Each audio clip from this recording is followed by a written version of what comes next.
The fourth day has passed, so it's time for another review. This time it's for the found footage film Creep from 2014. These days I have a hate-love relationship with the concept of found footage or fake documentary style. I agree, when done right they tend to be really good and effective, but for every good one that pops up, another 20 stinkers get released.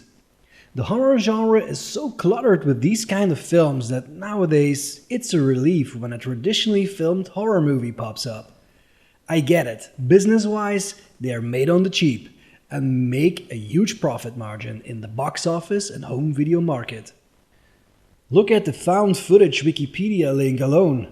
That list goes on, even excluding the mockumentaries, without an end in sight.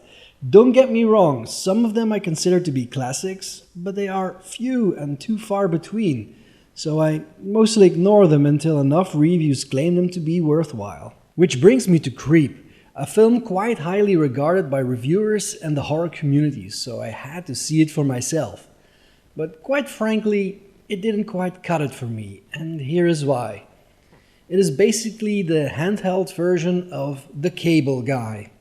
It's about a videographer, played by movie director Patrick Bryce, who answers a Craigslist ad for a one-day job in a remote mountain town, filming a guy who claims to have a brain tumor with only 2 months to live. He wants him to make a video diary for his unborn son, but he behaves like a creep by acting quite clingy and obsessed. The first 70 minutes can be described as basically two people awkwardly trying to bond, and the creep acting like a nut. The guy playing the creep does a good job, however, but besides a feeling of unease, it doesn't invoke much terror or dread for most of its running time. At times, the interactions between the two were funny, but I caught myself looking at the remainder of its running time on more than a few occasions. It also made fun of jump scares by implementing them as part of the creep's behavior, but in the end, it still is a cheap use of jump scares.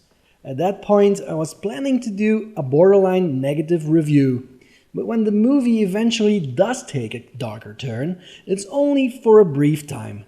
But can a horror movie be considered good, only based solely on its ending? In my opinion, it just wasn't enough. I can be really short about the cinematography. It's a handheld, non-steady camera film with lots of zooms and nausea-inducing shakes. For a change, the image also really looks like the image you'll get from the camera used in the film, so that luckily wasn't a distraction. It's also devoid of a soundtrack for added realism. So in conclusion, it would have been a very cool short movie, but as it is now, I can't recommend it for its final act alone. As a whole, it plays more like a dark comedy heavily built on a gimmick. That might be enough for you to enjoy, as the film has its fans. But if you are fizzled out on gimmicky found footage films, like I am, then I think that this film won't convert you. It's part of the overhyped viral marketing type of movies, which are more often than not set for a disappointment. See you next time.